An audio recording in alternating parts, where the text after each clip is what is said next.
विद्यार्थी मित्रांनो, ignite MPSC academy वर तुमचे स्वागत आहे। यापूर्वीच्या ऑस्कर अवॉर्ड्स 2017 या लेक्चरला तुमच्याकडून खूप चांगला प्रतिसाद मिळाला, त्याबद्दल धन्यवाद। आणि ज्यांनी तो व्हिडिओ अजून पाहिलेला नाही ते आमच्या चॅनलवर जाऊन प्लेलिस्ट मध्ये तो व्हिडिओ पाहू शकता। आजच्या लेक्चर मध्ये आपण आयएनएस विराट या भारतीय विमानवाहू युद्धनौकेच्या सेवानिवृत्तीबाबतचा करंट इव्हेंट कव्हर करूया। आगामी राज्य सेवा पूर्व परीक्षा आणि इतर सर्वच स्पर्धा परीक्षांमध्ये या टॉपिकवर प्रश्न विचारले जाण्याची शक्यता आहे, त्यामुळे अत्यंत कमी वेळात आपण या घटनेचा संपूर्ण आढावा घेऊया। सोमवार दिनांक 6 मार्च 2017 च्या संध्याकाळी आजतागायत कार्यरत असलेली जगातील सर्वात जुनी आणि भारतीय नौदलातील अत्यंत महत्त्वाची अशी विमानवाहू युद्धनौका असलेल्या आयएनएस विराटला नौदलाच्या मुंबई डॉकयार्ड येथे सेवेमधून निवृत्त करण्यात आले आहे। पश्चिमेला सूर्य जसजसे खाली जात होते तसतसे विराटवरील नौदलाचा ध्वज समारंभपूर्वक खाली घेण्यात आला व एकूण 57 वर्षांच्या प्रदीर्घ सेवेनंतर आयएनएस विराट निवृत्त झाल्याची घोषणा करण्यात आली।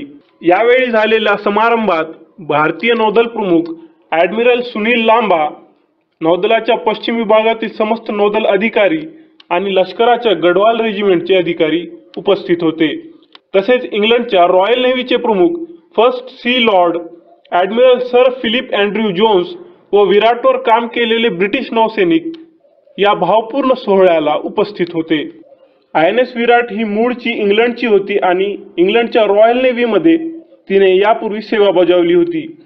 आयएनएस विराटचे मूळ नाव HMS हर्मिस असे होते आणि ती इंग्लंडच्या शाही नौदलात 25 नोव्हेंबर 1959 रोजी दाखल झाली होती।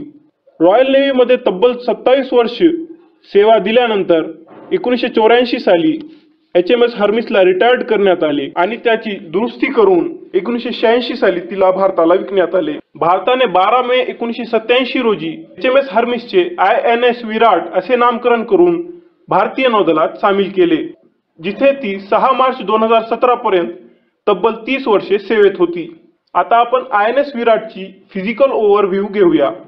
INS विराटला व्हिकर्स आणि आर्मस्ट्रॉंग या बिल्डरांनी 21 जून 1944 रोजी बांधून पूर्ण केले होते।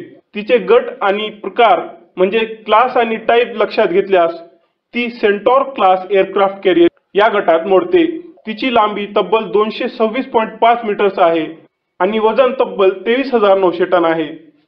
INS विराटचे बोधवाक्य जलमेव यस्य बलमेव तस्य हे आहे, जो सागरावर नियंत्रण राखतो तोच सर्व शक्तिशाली असा याचा अर्थ होतो।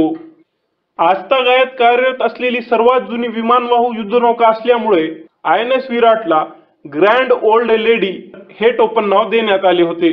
तसेच पश्चिम किनाऱ्यावरील नौसैनिक तिला मदर म्हणजेच आई या नावानेही संबोधतात। इसवी सन 1987 मध्ये भारतीय नौदलात सामील झाल्यापासून 22 अधिकाऱ्यांनी INS विराटच्या कप्तानाचे पद भूषवले आहे, ज्यामधील 5 अधिकारी पुढे जाऊन नौदल प्रमुख झाले। तब्बल 57 वर्षांची सर्वाधिक सेवा केल्याने या युद्धनौकेची गिनीज बुकच्या जागतिक विक्रमात नोंद देखील झाली आहे। आपल्या कार्यकाळात विराटने समुद्रात तब्बल 11 लाख किलोमीटरचे अंतर कापले आहे। हे अंतर जगाच्या 27 फेऱ्या मारणे एवढे मोठे आहे। विराटवर 16 सी हॅरियर्स, 4 सी किंग ही लढाऊ विमाने आणि 2 चेतक तसेच 4 ध्रुव हे हेलिकॉप्टर तैनात होती, ज्यांनी एकूण 22,622 तासांचा प्रवास केला। आता आपण विराटने प्रत्यक्ष रणभूमीवर गाजवलेल्या शौर्याबद्दल माहिती घेऊ। ब्रिटनच्या रॉयल नेव्ही मध्ये असताना 1982 मधील ब्रिटिशांच्या फॉकलँड युद्धातील विजयात INS विराटने मोलाचा वाटा उचलला होता। तसेच भारतीय नौदलात दाखल झाल्यानंतर श्रीलंकेच्या यादवीच्या काळात शांतता प्रस्थापित करण्यासाठी भारताद्वारे 1989 मध्ये केल्या गेलेल्या ऑपरेशन ज्युपिटर या कारवाईमध्ये विराटने प्रमुख भूमिका बजावली होती। तसेच 2001 मध्ये भारतीय संसदेवर झालेल्या दहशतवादी हल्ल्यानंतरच्या काळात समुद्रात पाकिस्तानवर वचक कायम ठेवण्यासाठी भारताद्वारे केल्या गेलेल्या ऑपरेशन पराक्रम मध्ये INS विराटची महत्त्वाची भूमिका होती। तसेच INS विराटने अनेक राष्ट्रीय आणि आंतरराष्ट्रीय युद्ध सरावामध्ये आघाडीवर राहून भाग घेतला आहे। अमेरिकेसोबत झालेला मलबार हा युद्ध सराव असो किंवा फ्रान्स सोबत झालेला वरुणा हा युद्ध सराव, यामध्ये विराटची भूमिका ही अतिशय महत्त्वाची होती। भारतीय नौदलात आतापर्यंत एकूण 3 विमानवाहू युद्धनौका झाल्या, त्यामधील 2 सध्या रिटायर्ड करण्यात आल्या आहेत आणि INS विक्रमादित्य ही एकच विमानवाहू युद्धनौका सध्या भारतीय नौदलात कार्यरत आहे। रिटायर्ड करण्यात आलेल्या 2 विमानवाहू युद्धनौकांमध्ये INS विक्रांत आणि INS विराट या जहाजांचा समावेश होतो। INS विक्रांतचा कार्यकाळ 4 मार्च 1961 ते 31 जानेवारी 1997 पर्यंतचा होता। 1997 साली सेवानिवृत्त झाल्यानंतर जानेवारी 2014 पर्यंत INS विक्रांत मुंबईच्या कफ परेड येथे मरीन म्युझियमच्या रूपाने जतन करण्यात आली होती, पण पुढे तिचा खर्च खूपच वाढत असल्यामुळे जानेवारी 2014 मध्ये तिला भंगारात काढण्यात आले। INS विक्रांत ही भारतीय नौदलात दाखल झालेली सर्वप्रथम विमानवाहू युद्धनौका होती। ही युद्धनौका सुद्धा भारताने इंग्लंडकडून विकत घेतली होती। त्यानंतर भारतीय नौदलात सध्या कार्यरत असलेली एकमेव विमानवाहू युद्धनौका INS विक्रमादित्य ही भारताने रशियाकडून 20 जानेवारी 2004 मध्ये 2 अब्ज 35 कोटी अमेरिकन डॉलरमध्ये खरेदी केली होती। तिचा रशियासाठीचा कार्यकाळ 1987 ते 1996 असा होता।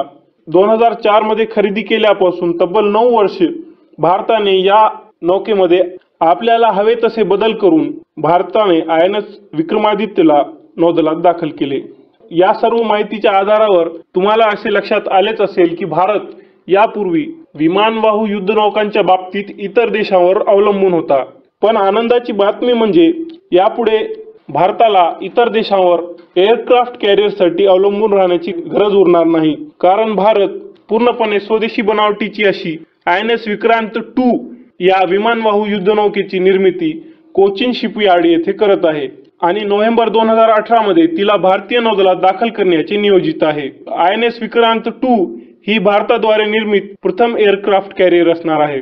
त्यानंतर 2025 पर्यंत INS विशाल ही सुपर कॅरियर श्रेणीतील युद्धनौका बनवण्याचे भारताद्वारे नियोजित आहे।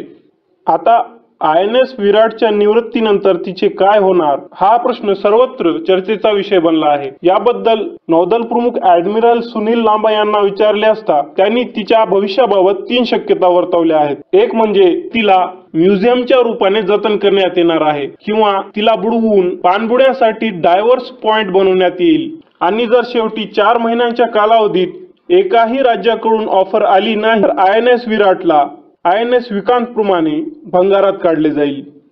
तर हा छोटासा पण अतिशय महत्त्वाचा असा करंट इव्हेंटचा लेक्चर येथेच संपतो।